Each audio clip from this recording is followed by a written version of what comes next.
तेलंगणातील नलगोंडा जिल्ह्यात घडलेल्या एका धक्कादायक हत्याकांडाने संपूर्ण राज्याला हादरवून सोडलं आहे. ज्या वयात विद्यार्थ्यांनी अभ्यास करून आपल्या भविष्याची स्वप्न पाहायची, त्याच वयातील 2 विद्यार्थ्यांवर आपल्या शाळेच्या प्राचार्यांच्या हत्येचा आरोप झाला आहे. आणि या हत्येचा तपास एका छोट्याशा शब्दामुळे पोलिसांना योग्य दिशेने नेता आला. नलगोंडा जिल्ह्यातील कोंडामल्लेपल्ली येथील नागार्जुना ग्रामर कॉन्सेप्ट स्कूलच्या प्राचार्या आणि संचालिका कल्लू रूपा रेड्डी या 11 ऑगस्टच्या सायंकाळी आपल्या घरी होत्या.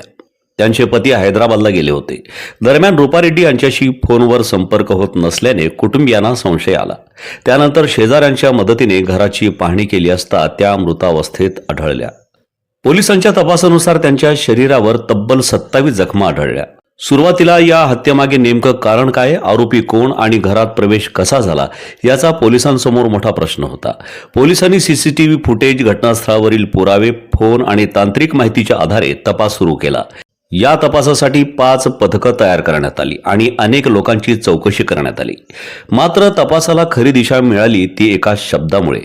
हा शब्द होता बाबू. पोलिसांच्या माहितीनुसार रूपा रेड्डी यांनी शेवटच्या फोन संभाषणादरम्यान बाबू असा उल्लेख केला होता. त्या शाळेतील विद्यार्थ्यांना अशाच प्रकारे संबोधत असत. त्यामुळे पोलिसांनी हत्येच्या काळात शाळेत गैरहजर असलेल्या विद्यार्थ्यांकडे तपासाची दिशा वळवली. शाळा पुन्हा सुरू झाल्यानंतर गैरहजर असलेल्या विद्यार्थ्यांची चौकशी करण्यात आली. त्यामध्ये काही 10वीचे विद्यार्थी पोलिसांच्या रडारवर आले. याच दरम्यान 2 विद्यार्थ्यांच्या अचानक बदललेल्या राहणीमानाने पोलिसांचा संशय आणखी बळावला. पोलिसांच्या म्हणण्यानुसार यातील एका विद्यार्थ्याला यापूर्वी रूपा रेड्डी यांनी काही कारणावरून समज दिली होती. त्यानंतर त्याच्या मनात प्राचार्यांविषयी नाराजी निर्माण झाली होती. पुढे रूपा रेड्डी यांच्या घरात मोठी रोकड असल्याची माहिती विद्यार्थ्यांना असल्याचा पोलिसांचा दावा आहे. तपासानुसार 11 ऑगस्ट रोजी दोन्ही विद्यार्थ्यांनी रूपा रेड्डी यांच्या घराजवळ पाहणी केली. त्यानंतर ते घरात गेले. पोलिसांच्या आरोपानुसार त्यातील एका विद्यार्थ्याने रूपा रेड्डी यांच्यावर हल्ला केला. त्यानंतर घरातील रोकड घेऊन दोघेही तिथून निघून गेले. पोलिसांनी तपासादरम्यान संशयित विद्यार्थ्यांकडून रोकड आणि मोबाईल फोनसह महत्त्वाचे पुरावे जप्त केल्याचे सांगितले आहे. या संपूर्ण प्रकरणात सर्वात धक्कादायक बाब म्हणजे आरोपी म्हणून समोर आलेले दोन्ही विद्यार्थी अल्पवयीन आहेत. पोलिसांनी त्यांना ताब्यात घेतले असून पुढील कायदेशीर प्रक्रिया बाल न्याय व्यवस्थेनुसार केली जात आहे. या घटनेने अनेक गंभीर प्रश्न उपस्थित केले आहेत. विद्यार्थ्यांच्या मानसिकतेमध्ये एवढा टोकाचा बदल का झाला? पैशांचा मोह, चुकीच्या संगतीचा प्रभाव, सोशल मीडिया आणि इंटरनेटवर मिळणाऱ्या हिंसक किंवा गुन्हेगारी स्वरूपाच्या माहितीचा परिणाम किती गंभीर असू शकतो? आणि सर्वात महत्त्वाचं म्हणजे मुलांच्या वागण्यात होणारे असे बदल पालक आणि शिक्षक वेळेत ओळखू शकतात का?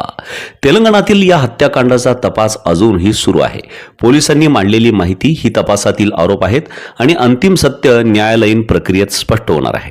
मात्र एका महिला प्राचार्यांचा मृत्यू, 27 जखमा, 2 अल्पवयीन विद्यार्थ्यांपर्यंत पोहोचलेला तपास आणि शेवटच्या संभाषणातील बाबू हा एक शब्द, या सगळ्यांमुळे तेलंगणातील हे प्रकरण सध्या देशभर चर्चेचा विषय ठरलाय.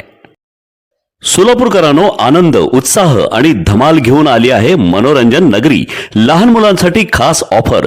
अवघ्या 100 रुपयात तब्बल 5 सुपरहिट गेम्स, वॉटर बोट, मिकी माउस, ट्रेन, जम्पिंग जपांग आणि ड्रॅगन राईड. याशिवाय कमी दरात मोठ्या मुलांसाठी थरारक ब्रेक डान्स राईड. दररोज संध्याकाळी 4 ते रात्री 10 वाजेपर्यंत सुरू.